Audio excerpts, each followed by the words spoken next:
Hello. Christmas is one of the great feasts of the Christian Church.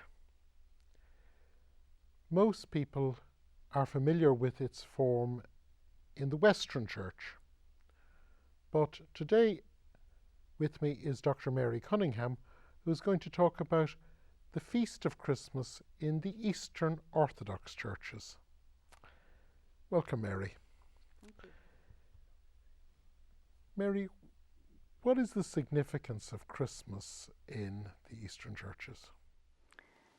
The significance of Christmas, which is regarded really as the second most important feast after Pascha or Easter, is that it represents, of course, the beginning of the incarnation of Christ, that he was born to a virgin, became a man while remaining also divine, and entered the world as a tiny infant, as all other human beings do.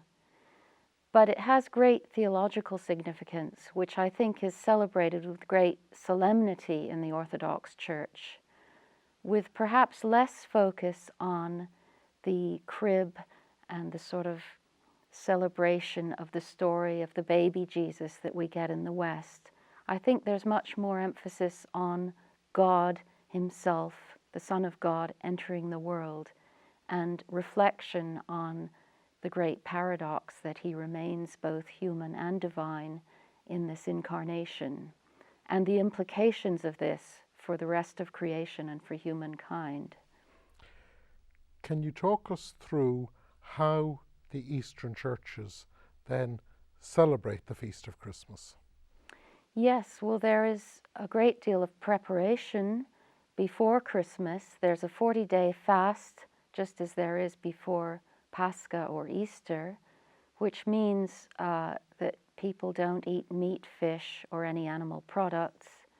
They try to reflect and really renew their life of prayer in this time in preparation for this great feast. In the run-up to Christmas, there are also various Sundays that lead up to the celebration that will take place on the 25th of December, which celebrate or commemorate the forebears of Christ, his ancestors in the Old Testament, and also there's a Sunday in which all the righteous people who lived before Christ are remembered.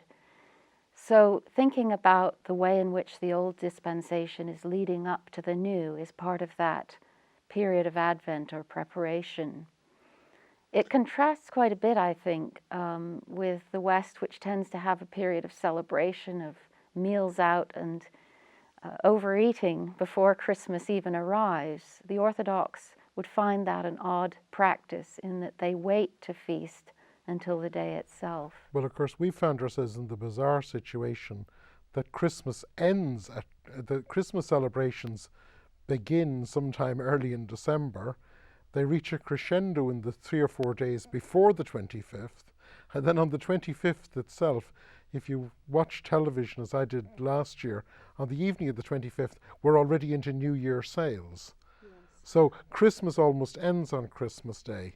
So can you talk us through the difference between that attitude that the 25th is the end of a season, which is of course a modern idea in the West, and how it's seen in the East? It's seen as the beginning of a period of celebration in the Orthodox churches.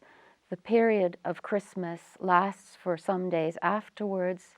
There are special services both on the day. There's of course the liturgy and all the what's called the forefeast of days leading up to Christmas, and then special celebrations in the church in the days after Christmas. So 40 days of fasting and preparation and reflecting on the period before the time of Jesus concludes on the 25th, on the 24th of December. Yes. And then the 25th is the beginning of Christmas. That's right. And how long does Christmas last?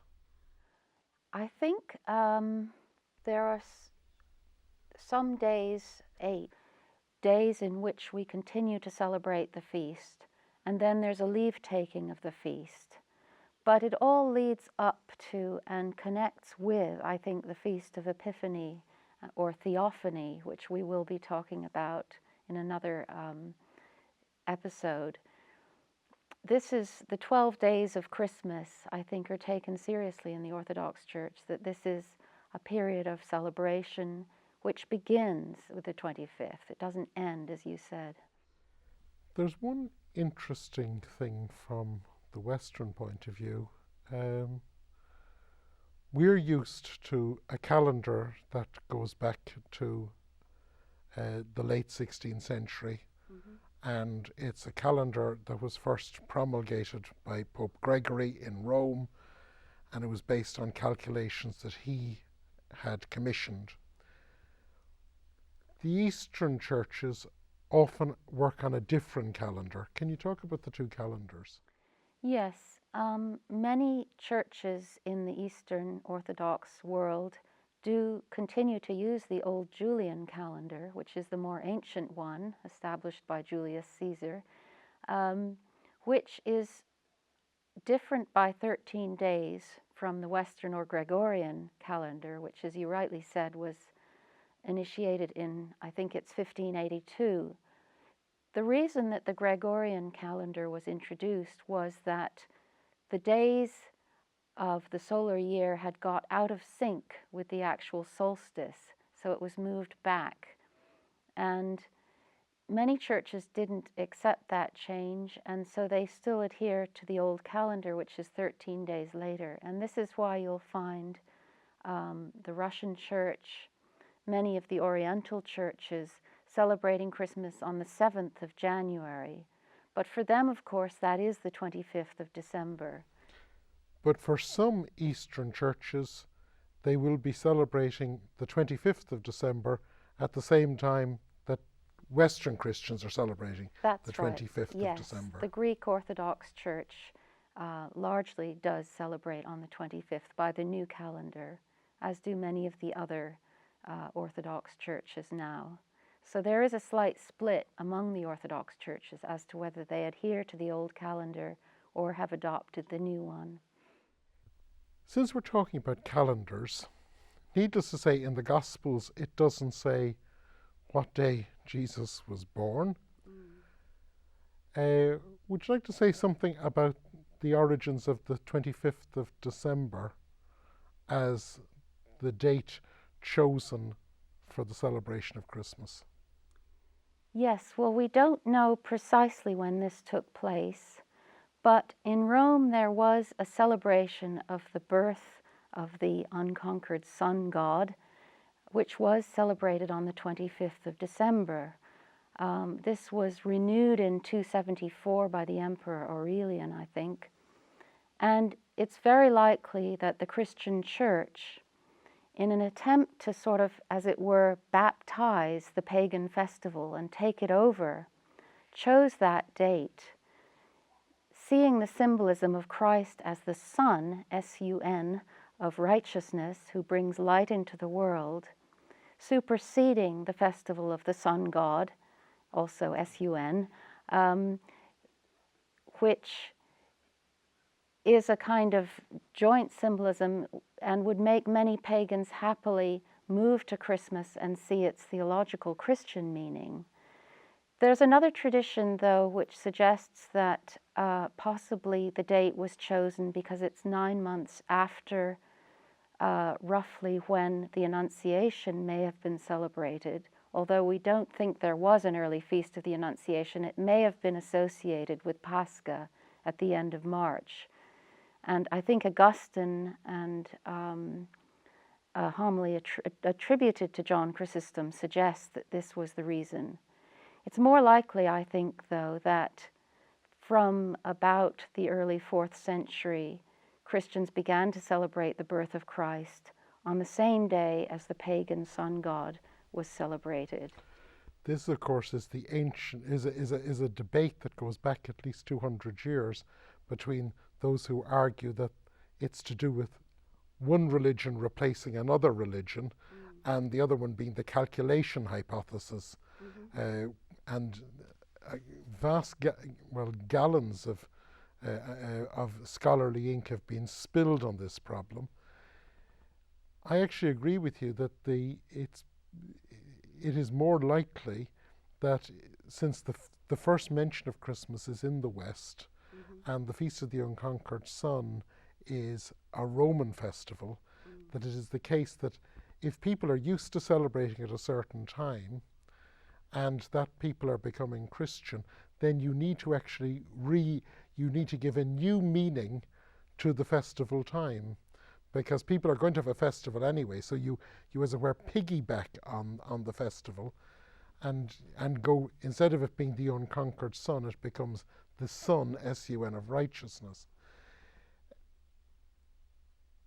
What do you say to people then who say, oh well, Christmas isn't a Christian feast, it's just a pagan feast? Well, I would disagree with that. I think Christianity took on many traditions and ideas of the pagan world. It simply sees that there is a correlation between the feasts.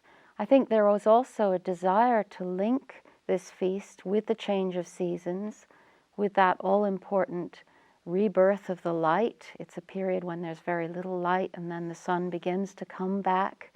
So it gives an added dimension to something that had meaning in the pagan world, but what an additional meaning it gives, that this is about God entering creation and giving it light. And the symbolism of the hymnography conveys this idea, which is connected with the change of season, with God entering creation, with humanity and creation being sanctified and illuminated by the birth of God in our world. And of course, as you say, it's not really a birthday celebration, but the need of believers to reflect on the mystery of God having come, and in the words of St. John, having pitched his tent in our midst. That's exactly right, yes. Mary, thank you very much.